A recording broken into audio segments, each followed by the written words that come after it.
సంవత్సరాలుగా వైఎస్ఆర్ కాంగ్రెస్ పార్టీ జగన్మోహన్ రెడ్డి గారు విద్యార్థులకు విద్యా దీవెన వసతి దీవెన ఇస్తున్నారు. కానీ ఈరోజు ప్రతిపక్షాలు మాట్లాడుతున్నాయి డబ్బులు లేక ప్రభుత్వంతో ఇవ్వట్లేదు అని.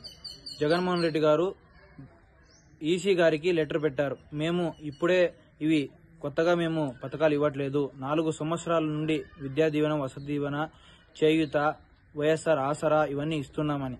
కానీ ఈసీ గారు పర్మిషన్ లేకనే మన ప్రజలకు మాకి డబ్బులు పడలేదు. కానీ చంద్రబాబు గారు ఇంత రాక్షస బుద్ధి ఎందుకు చూపిస్తున్నారో అర్థం కావట్లేదు. చివరికి విద్యార్థుల పైన కూడా మేము చదువుకోలేని పరిస్థితుల్లో మమ్మల్ని చదివిపిస్తున్న జగన్మోహన్ రెడ్డి గారికి మోసం చేస్తూ మాలాంటి విద్యార్థులకు ఎంతో మోసం చేస్తున్నారు తన రాజకీయం కోసం. ఈరోజు మాకు విద్యా దీవెన వసతి దీవెన రాకపోవడం వల్ల మేము ఎంతో ఇబ్బంది పడుతున్నాం. దీనికి కారణం చంద్రబాబు నాయుడు.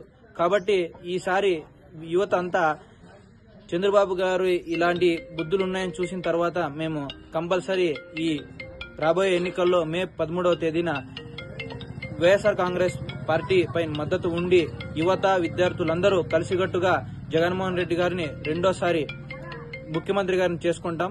ఎందుకంటే ఇలాంటి రాక్షస బుద్ధిని చూపిస్తూ ప్రజల సంక్షేమం మేలు అవసరం లేదు, అతనికి అధికారం మాత్రమే కావాలి. కాబట్టి అలాంటి మా చంద్రబాబు వద్దు.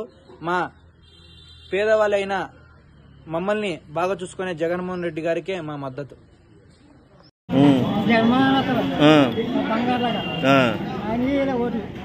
ఇంటికి వచ్చింది బాగుందా మీకు? పెన్షన్ ఇంటికి వస్తుంది కదా